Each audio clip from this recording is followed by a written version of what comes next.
Don't let your past hold you back. It's because your past failure, it doesn't have to define you. And also your past success neither. If you don't let your past define you, then your past is just your past, right? And that's how you can completely break away from your past and don't let it define you. Here's number 2. Current situation. For a very long time, I've been letting my current situation control my life.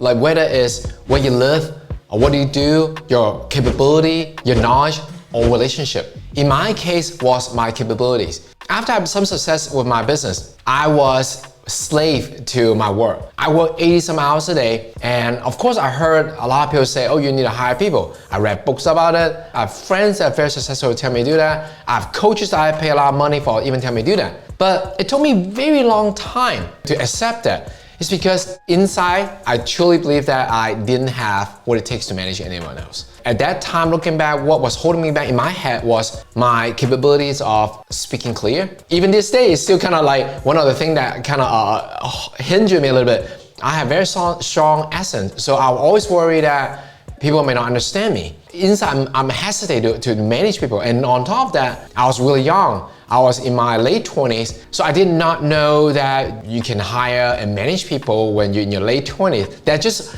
my limited belief. I believe I didn't have the English to communicate. I believe that I didn't have the experience to manage anyone because I've just never have managed anyone before in terms of work, right? And then I believe that I just not able to pick up those skills because I've never had any formal training. At that time, I thought, you probably have to go to school for it, probably get an MBA for it. And that's what held me back for a long time because I believe I don't have that capabilities, and just thinking about getting those capabilities is like a stress. So those are the beliefs that I have that I don't have the capabilities. And so I let at that time, my current situation to stop me and control my life. And I had to work a lot and a lot and a lot. Until I realized that, I just cannot live like that anymore. So I feel like, I need to do something about it. And that's when I realized that, well, if I don't have the capabilities, maybe I just pick up one capabilities, one at a time, just a little bit at a time. And that's when I start to, think about, okay, maybe should I get an MBA? Should I go buy a franchise? And long story short, I bought a franchise, and that's when I picked up the skill on how to manage people. Once I pick up the capability, well, since I've been practicing so much, maybe my English is good enough. It wasn't good enough to do a lot of things. Maybe it was good enough for me to communicate with my staff that I can manage them. And then I pick up a skill that I realized as a leader, it's not about what you say, it's about what you do. Well, then there you go. It's not so much on what I say. So perfect, I can just show them an example. So I pick up more capabilities. And that's when I realized that our capabilities sometimes stop us, right? We get controlled by our current situation. In my case, was my capabilities are not able to speak clear, not able to communicate clearly, not able to manage people. But those are just capabilities of their current state. The good thing about capability is you can accumulate. And that's when I realized that, oh, I can do the same thing. I can accumulate. I don't know how good I'll become as a leader, but I can be better than yesterday. I can be better. And once I adopt that mindset, that's when I feel like, I finally break free. I hired my first person. Well, it was a bad hiring because I didn't have the experience. So I quickly have to fire that person, but then my second hire is better. My third hire is better. With time, with practice, I get better and better at hiring people. And now today's hiring people is not even my weakness anymore. It's actually my strength. And looking back, like if I never break free from my current situation, I will never able to have the time freedom like I have this day. And that's how important it is that when we're able to break out from our current situation and not let it control you.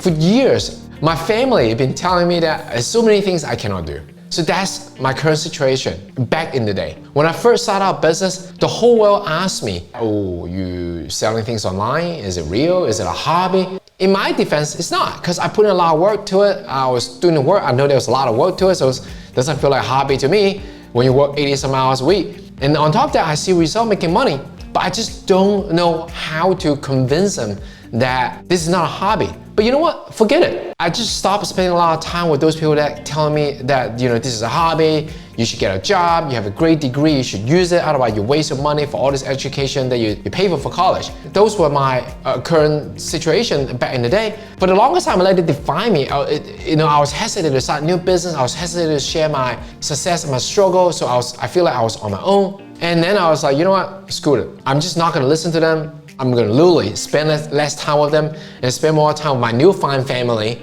which is, you know, my colleague and my friends, my mentor, my mastermind group. And that's when I see result and I see freedom. Once I was able to break away from my situation back in the day, I do better in life. I have more success with selling things online. And then now, my family look back and the people that keep saying that I could not do it, that I was crazy, they were convinced that my path was the right path. So I didn't have to convince them by just speaking. I was able to convince them down the road as a bonus. It was like icing on the cake, right? Because I was able to break free from my own stuff anyway. So they were convinced, and now I get the acknowledgement from them because of my action that shows that I was right. So that's how crazy it is when you break free from your current situation, that when you realize that whether it's capabilities, knowledge, or current situation, it's just where it was, right? It's just this, it's right here. You can increase your capabilities. You can break away from those relationships. Not that you have to say bye-bye and break up or anything, right? You can't break up with your parents and your families, but you can spend less time with them. You can not talk about that kind of stuff with them that they don't agree with you. What I'm saying is, whatever your current situation is, break away from it. Don't let it control you. Whatever that is, capabilities, knowledge, relationship, don't let that control you. Once you take 100% control it, you realize that there's so much more you can do. You can learn to have new relationship. You can build new relationship. You can learn new capabilities. You can acquire new knowledge. The potential is maximum. And the truth is, if I can do it, you can do it too. You just need to give yourself permission to break away from your current situation. There's always new thing you can do about it as long as you want to do it and give yourself permission to do it. So there you have it. 2 down, 3 to go. The third thing I'm about to share with you is I just really recently figured out. Once I figured this one out, everything is just lighter, better. I can't wait to share it with you. So click on the next video and I'll see you there.